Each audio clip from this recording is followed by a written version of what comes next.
প্রিয় দর্শক সবাইকে স্বাগত জানাচ্ছি এনটিভি নিয়মিত স্বাস্থ্য বিষয়ক আয়োজন স্বাস্থ্য প্রতিদিন অনুষ্ঠানে। আপনাদের সাথে আছি আমি ডাক্তার সামিউল আওয়াল স্বাক্ষর। প্রতিদিনের মতো আজও আমরা একটি গুরুত্বপূর্ণ বিষয় নিয়ে কথা বলবো। আজ আমাদের আলোচনার বিষয় হিপ রিপ্লেসমেন্ট। এই গুরুত্বপূর্ণ বিষয়টি নিয়ে আলোচনা করবার জন্য আজ আমাদের সাথে স্টুডিওতে রয়েছেন একজন বিশেষজ্ঞ চিকিৎসক। চলুন দর্শক, অনুষ্ঠানের শুরুতেই পরিচিত হয়ে আসি আমাদের আজকের অতিথির সাথে। অধ্যাপক ডাক্তার পারভেজ আহসান ১৯৬০ সালের আগস্ট মাসে ঢাকা জেলায় জন্মগ্রহণ করেন। তিনি ১৯৮৬ সালে চট্টগ্রাম মেডিকেল কলেজ থেকে MBBS ডিগ্রি অর্জন করেন। এরপর তিনি চিকিৎসা বিজ্ঞানে উচ্চতর MS ডিগ্রি লাভ করেন। বর্তমানে তিনি ইবনে সিনা মেডিকেল কলেজ ও হাসপাতালের অর্থোপেডিক্স বিভাগের অধ্যাপক হিসেবে কর্মরত। আপনাকে স্বাগত জানাচ্ছি আমাদের আজকের এই আয়োজনে। ধন্যবাদ ডক্টর স্বাক্ষর। স্যার, হিপ রিপ্লেসমেন্ট এই বিষয়টি আসলে কি? রিপ্লেসমেন্ট অর্থাৎ যে জিনিসটা নষ্ট হয়ে গেছে তার একটি প্রতিস্থাপন করা, অর্থাৎ এখানে যে হেড এবং কাভারিং যে অ্যাসিটাবুলাম দুটোই নষ্ট হয়ে যায় এবং একটি পর্যায়ে রোগী কার্যক্ষম হারিয়ে ফেলে। এমন তো পর্যায়ে আমরা যেটা করে থাকি যে আমরা টোটাল হিপ রিপ্লেসমেন্ট করি। কিন্তু রিপ্লেসমেন্ট আবার দুভাগে ভাগ আছে, একটি হচ্ছে পার্শিয়াল রিপ্লেসমেন্ট আর একটা হচ্ছে টোটাল রিপ্লেসমেন্ট।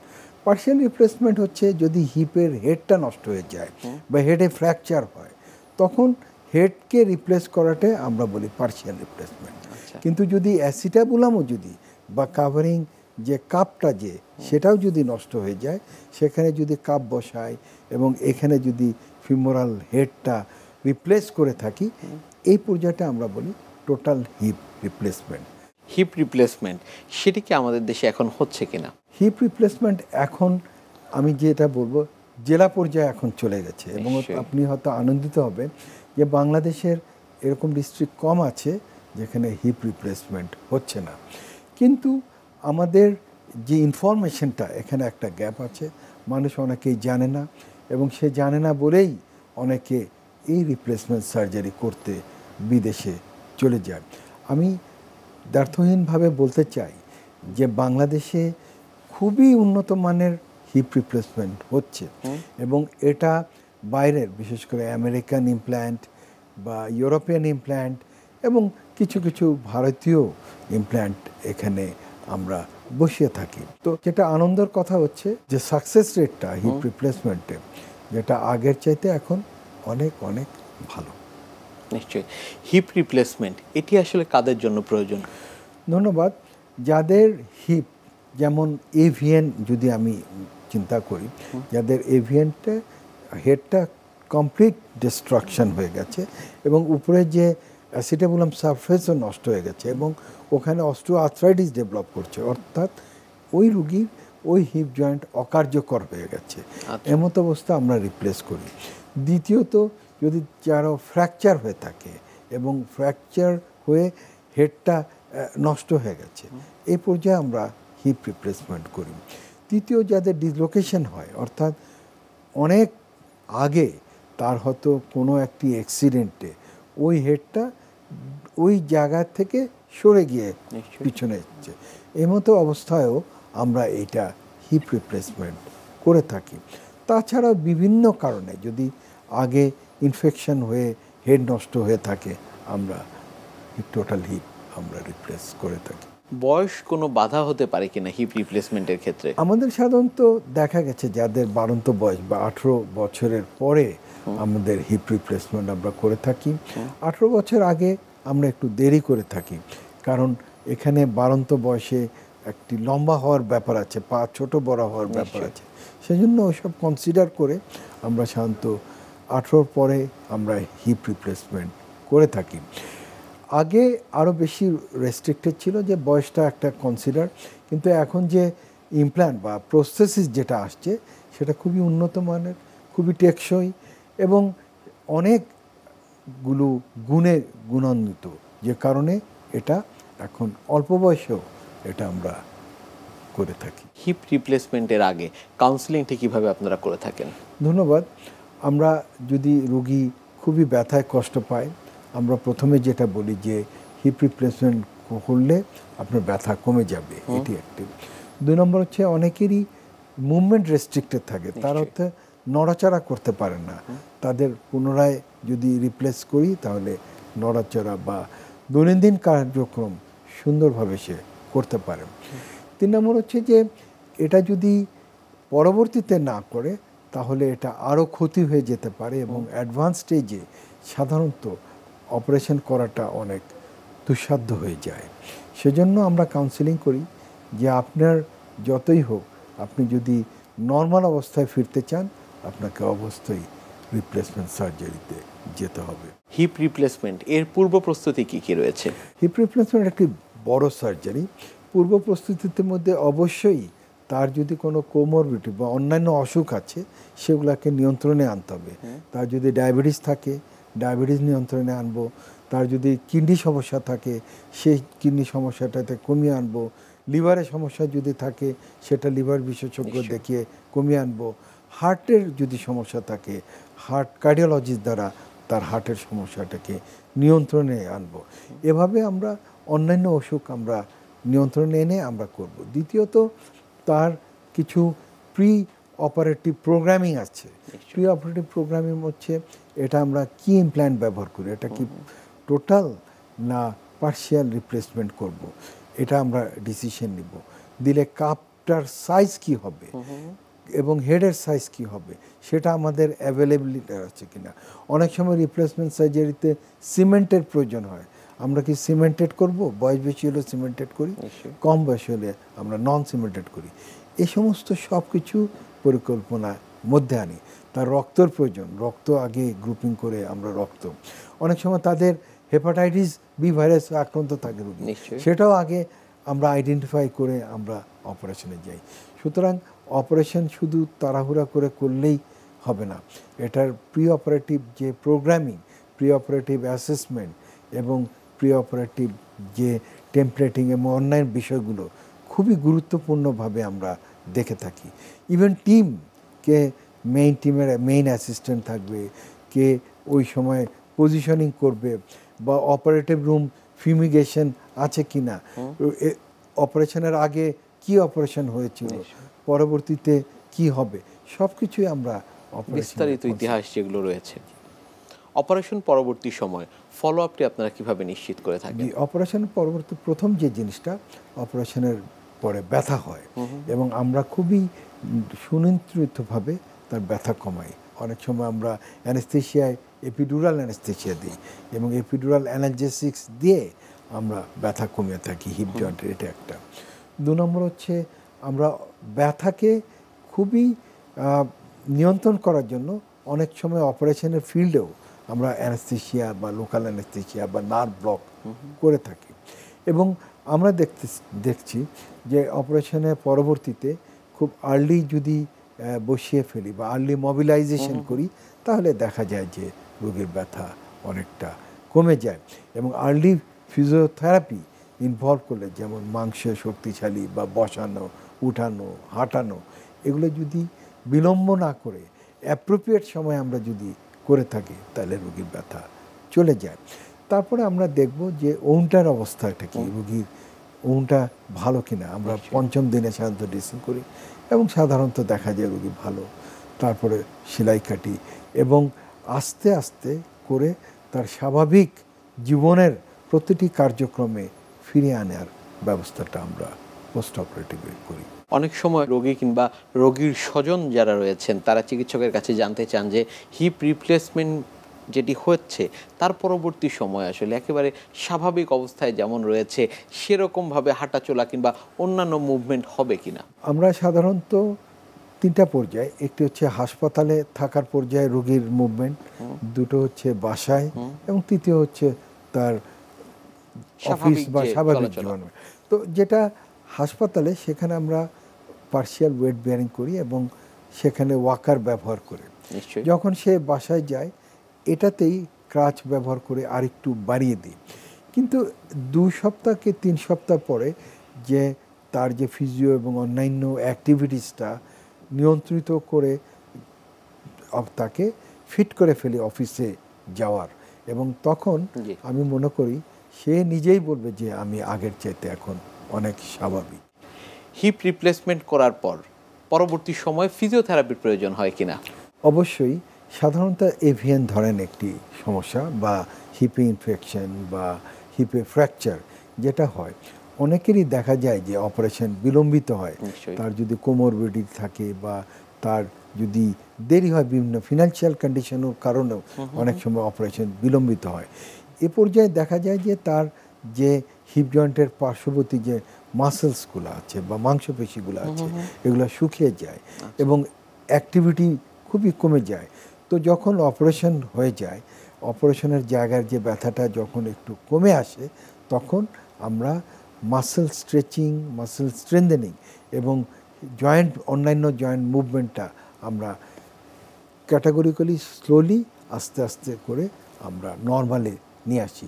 এই পর্যায়ে ভূমিকাটা বেশি পালন করে হলো ফিজিওথেরাপিস্টরা। এবং হিপ জয়েন্টের সাধারণত যারা হিপ সার্জন, তাদের নির্দিষ্ট এক আধজন, অনেক সময় দুজনও ফিজিওথেরাপি তাদের সাথে টিমে কাজ করে।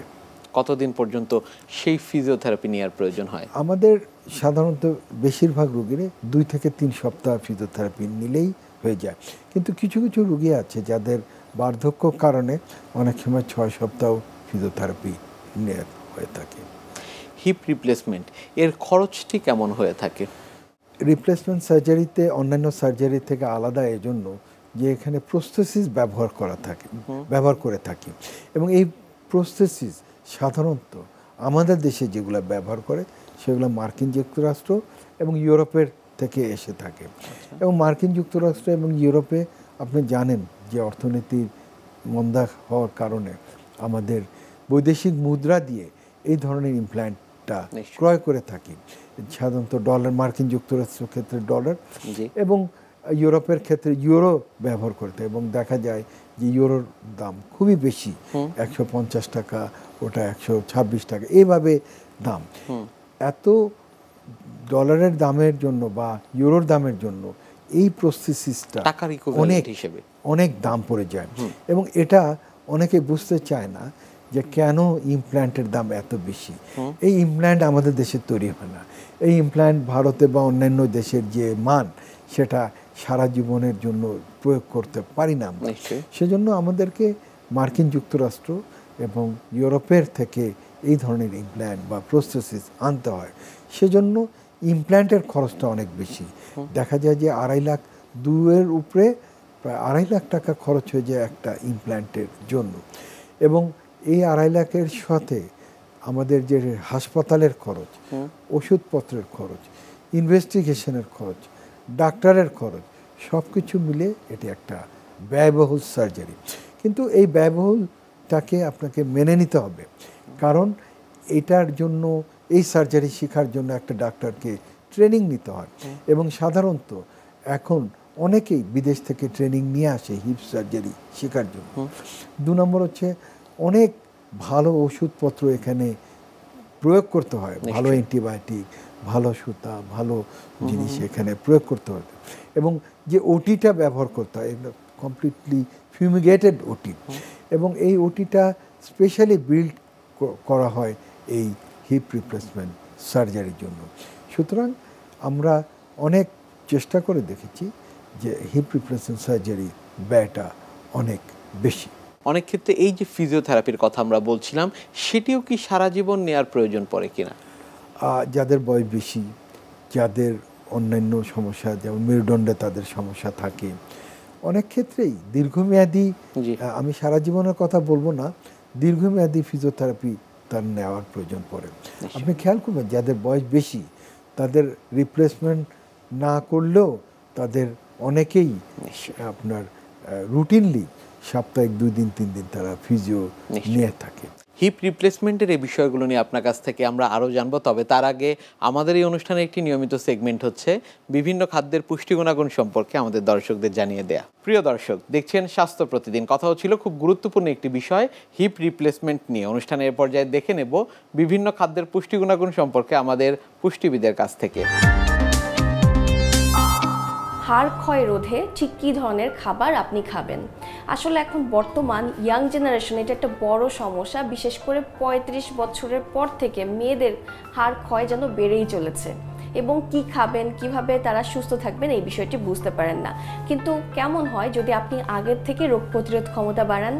এই জন্য আপনাকে হাড় ক্ষয় রোধে রেগুলার দুধ জাতীয় খাবার খেতে হবে। যেমন দুধ খাবেন আপনি প্রতিদিন 1 থেকে 2 গ্লাস দুধ খেতে পারেন, কিন্তু হ্যাঁ, যাদের কিনা অ্যালার্জির সমস্যা আছে বা যাদের ল্যাকটোজ ইনটলারেন্স আছে এবং অনেকে আছে যে দুধটা সহ্য করতে পারেন না, তারা কিন্তু দুধের পরিবর্তে টক দই বা ছানা খেতে পারেন। এতে করেও কিন্তু আপনি প্রপার যে ভিটামিন ডি তা কিন্তু পেয়ে যাচ্ছেন। অনেক সময় ভিটামিন ডি এর অভাবেও কিন্তু হাড় ক্ষয় হয়ে যায়। তো সেক্ষেত্রে ভিটামিন ডি যুক্ত খাবার হিসাবে আপনি কাঠবাদাম সিলেক্ট করতে পারেন, এবং কাঠবাদাম কিন্তু যেমন ভিটামিন ডি বাড়াতে সাহায্য করে, ঠিক তেমনই আপনার কিন্তু এটা হৃদরোগের ক্ষেত্রে বেশ ভালো একটা খাবার কাঠবাদাম। এবং এর পাশাপাশি আপনি রেগুলার ওমেগা 3 ও ওমেগা 6 যুক্ত ফ্যাটি অ্যাসিড যুক্ত খাবার খেতে পারেন, এবং এটা বিশেষ করে আপনি যদি কোনো প্রকার সামুদ্রিক মাছ খান, সামুদ্রিক মাছেও আছে ভিটামিন ডি, যা কিনা আপনার হাড় ক্ষয় রোধে সাহায্য করে। এবং অবশ্যই রেগুলার ডিম দুধ তো খেতেই হবে, দুধের পাশাপাশি আপনি রেগুলার ডিম খাবেন, প্রতিদিন 2টা করে ডিম আপনি খেতে পারেন যদি আপনার কোনো হার্টের প্রবলেম না থাকে। আর 2টা ডিম ইজিলি খাওয়া যায়।